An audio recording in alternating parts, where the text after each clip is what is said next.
Okay, as promised, this is a shot, and if the camera wiggles, I'm on my iPhone, of my top-down videography process setup. So I have a newer ring lamp that's on this arm over here. My camera is on this mount over here.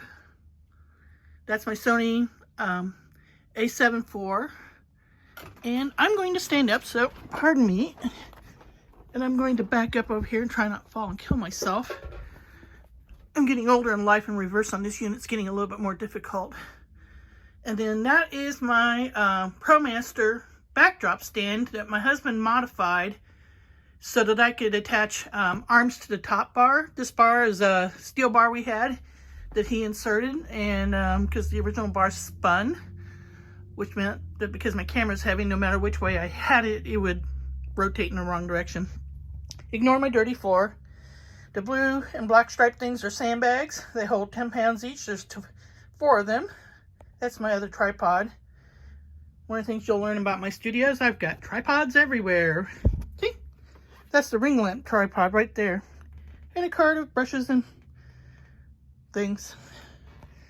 Ignore that mess over there. That's my collection of beads. Beads, beads, beads. Silver, bindings, artwork, paint supplies. Over here, all of my threads. Well, actually not all of them, because over here I have even more threads. And here comes Frankie. I'll put in the description box a link to the arms that and tripod mounts and stuff that I got off of Amazon. It ended up being fairly inexpensive to set up. My husband was predicting $1,000. With the arms, excluding the camera, the ring lamp, the tripod mount, and the backdrop thing, I'm thinking I spent probably a total of $400. And if you have a spouse or a partner who's very mechanically inclined, they could probably build you this rack system for you. I have a wet studio in the basement. I have a similar rack studio system in my basement, and no, that's not how my camera is going to be when I'm videotaping. I just stuck it up there so that you could see it hanging down through the ring lamp. This lamp is cool because you can adjust the brightness. I have a remote for it somewhere. Oh, and looky who made a looky who arrived, Frankie. He likes it when I work at this table because then he can get up here and keep me company. So all this stuff here, it's going to go bye-bye. Well, not bye-bye as in gone forever. I am ordering a 3-tier busing cart to put my art supplies, that's art supplies and camera supplies there, and sketchbooks on it, so I can move it around wherever I want, so that I can get this stuff right here. This is my oil pastels, soft pastels, water-soluble oil crayons and stuff off the table, so that Frankie can have a spot right here to sit instead of right here. Oh, who am I kidding? Well, we all know I'm going to be working there and he's going to be sitting here. Anyway, so that's my system. I got it set up in February, March.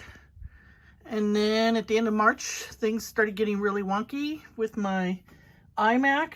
I got to tell you, this year's just been a year. Bought a new camera, bought a new system. What else did I get? Had not planned on getting a new iMac at all. But in April, about the middle of April, my iMac literally had a meltdown, and the inside of it melted up. It burned up good and proper. So now I have a new to me iMac, and it's a 2021. That's some of my metal working tools there. That's my easel. Behind the easel is more threads, silk threads. A little bit of a bookshelf, my iMac, my bulletin board that needs to be updated. This is my drawing table. I got a bunch of metals working stuff here, copper and stuff. For some reason, Frankie's attracted to copper, so I keep it covered. John's going to build me a box. That's my pen holder organizer that John built for me. John is my husband. More storage boxes. Yeah, I have a lot of work to do. Anyway, look at that beautiful cat. Isn't he majestic? Thank you for joining me. Bye.